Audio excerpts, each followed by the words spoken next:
Hey guys, welcome back to my channel and thank you so much for watching. In today's video, I'm going to be showing you how I made this teapot themed cake for Mother's Day. Don't forget to give this video a thumbs up if you enjoyed it and subscribe to my channel for new videos every week. That being said, let's get right into it.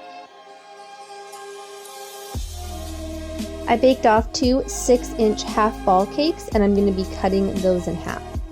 Ignore that white looking stuff on the cake, it's just the flour that I used to line my pan before I added my batter. It's not gross, I promise. I have my original cake pan I used here and I'm just lining that with a little bit of saran wrap. I took the top layer of my cake and placed it in the bottom of my pan and I'm filling that with some chocolate ganache before I add the next layer. I'm doing this because I don't want to lose the shape of my cake. If I added a filling without doing it in the pan, my cake could end up being a little bit taller than I want and be like an oblong shape versus a sphere. So this way, if there's any excess over the top of the pan, I can just trim it down. I did that for both of my half ball cakes and then I put them back in the fridge to chill before I depanned them again. I want one half to have a bit of a flat bottom so that when I sit it all upright, it's not going to roll away on me. So I'm taking a circle cutter and just indenting the bottom there and just very gently trimming that off.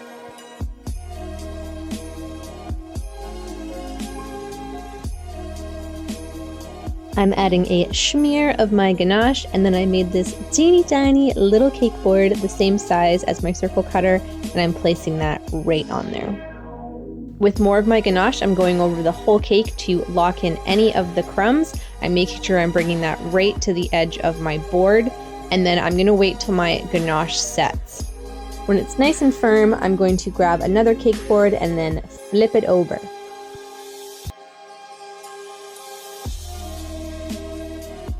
I'm adding a layer of ganache on top of that and then popping my other half of the cake on there, just making sure that it's centered. Please note, this was a small cake and I was using a very dense crumb recipe. If you are using a larger cake or maybe their cake you're using is a little more soft, this would be the time where you'd want to add a couple supports in here with the cake board in the middle, because if your cake is too heavy, then it can smush on the bottom and it will just ruin your whole day. At this point, I gave the whole thing one more crumb coat.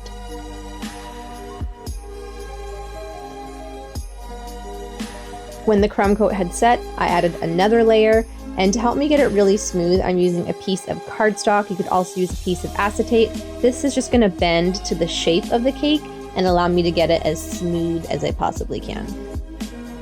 So this is what it looked like when it was all smooth and the ganache was set. It was chilled so I could handle it. It wasn't perfectly smooth, but I spent like 20 minutes on this bad boy, so after a while I just got to a point where I was like, okay, it's fine. I brushed the whole thing with a little bit of water to help my fondant stick, and then I rolled out quite a big piece of white and just draped it over the top.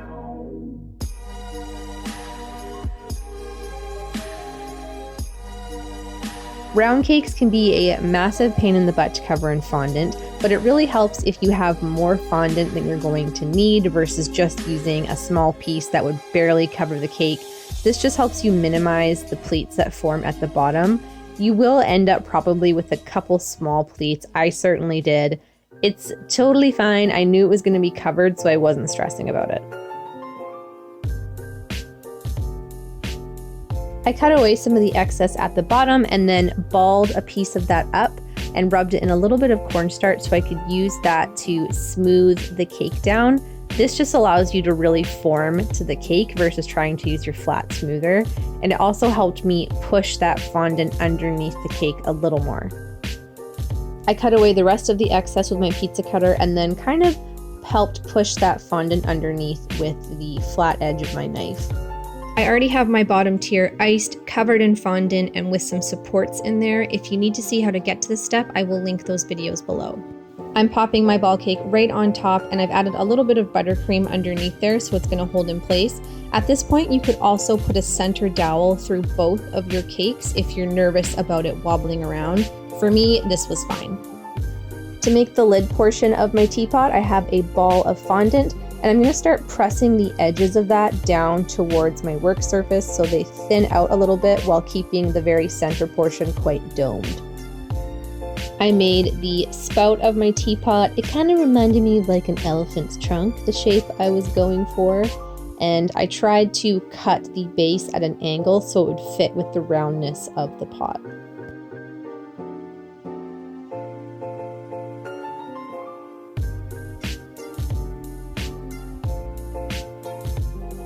I also wanted to make my teacup at this stage because each of these pieces I wanted to dry a little bit before I tried to add them to the cake.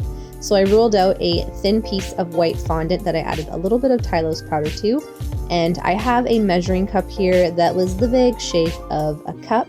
So I tried to get my fondant in there and smooth it out. It was a little bit too tall for me, so I did trim it down.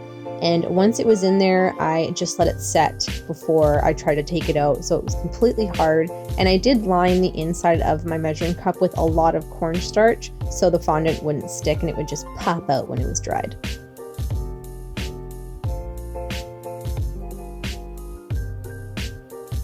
Once the spout had dried enough that I could pick it up without it losing its shape, I inserted 2 wooden skewers into it and then gently pressed that into the bottom of the ball cake. I added the lid on top with some water to hold it in place, and then with a piece of dried spaghetti, I inserted that right into the middle and added a smaller ball of white fondant on top of that. I almost forgot to make the saucer for my teacup. I just cut out a circle of fondant that I added some Tylose powder to, and I let that set up sitting over the top of my dome cake so that it wouldn't dry completely flat.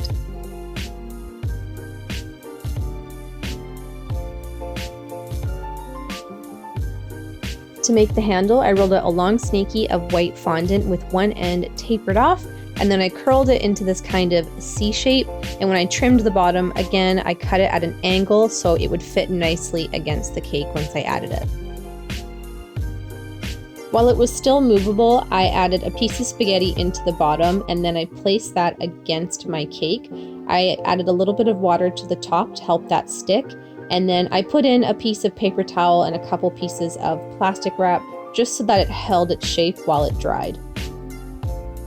To create the base of my teapot, I added this thick snaky of white fondant and I tapered it at either end and placed that on the very front of the cake.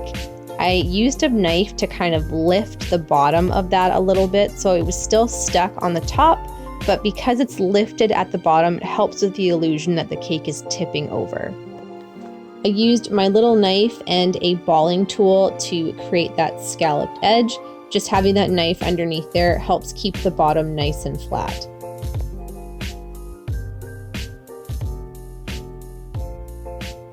Once the teacup and tea saucer were set, I added them to my cake board with a little bit of water. I dyed some fondant a light brown shade and I'm placing some of that into the bottom of my cup, just pushing the edges right against the cup so it looks like it's pooling in the bottom versus like a roundish blob. I also used my fondant tool just to add some like ripply lines in there. I have a piece of, I believe this is 16 gauge, but I'm going to have everything linked below, so if I'm wrong I will correct that. And I want to push that into the very tip of my teapot and then push that into my brown fondant.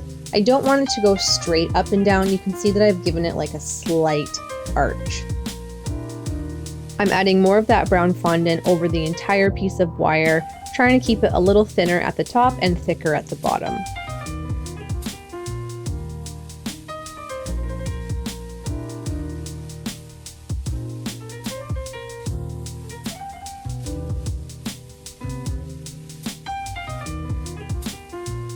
I rolled out a bunch of these small white balls of fondant and I'm painting all of those gold. And I'm going to place those around the base of my teapot. You can see I painted that ball on top gold as well. I'm just holding these in place with a little bit of shortening.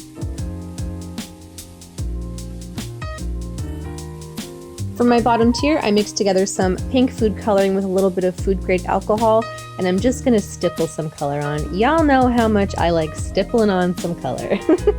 So I'm using a darker concentration of that pink at the top, and then as I work my way down, I'm just making it a little more sparse and transparent looking. I made a batch of my edible lace recipe that I'll link below, and I made a couple of these really pretty patterns. And once I baked that in the oven, they just pop right out of the mold. I really like this recipe. It's the most reliable one I've come by so far, but you should probably do a better job than I did cleaning off the mat.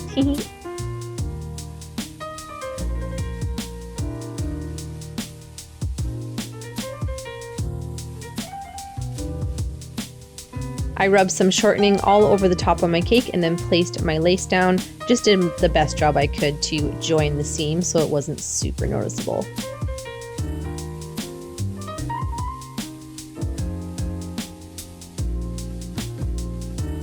I also added this little C shape of fondant on the side of my cup and just attached that with some water. To paint the roses on my teapot, I started out with a fluffy brush and just did a couple of these really light pink blobbies everywhere.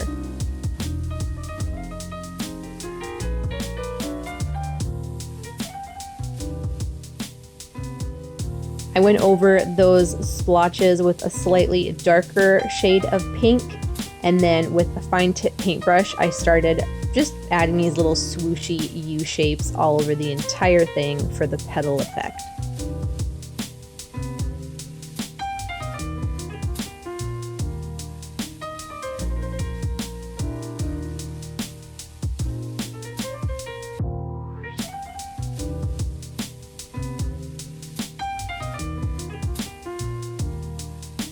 Once that had dried, I highlighted each rose with some white and then did pretty similar for the leaves. Just started out with a lighter color and then built it up and highlighted with white.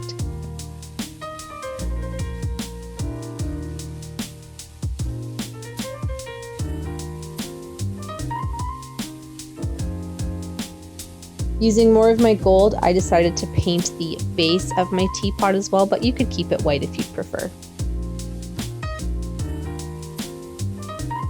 And this was the final result, guys. You could do a lot more with the board. You could add some super cute like macarons or cookies. I didn't want this tutorial to be 10 years long, so I'm stopping it here, but there's definitely a lot more decorating potential. Thank you so much for watching, guys. I really appreciate it, and I will see you in the next one.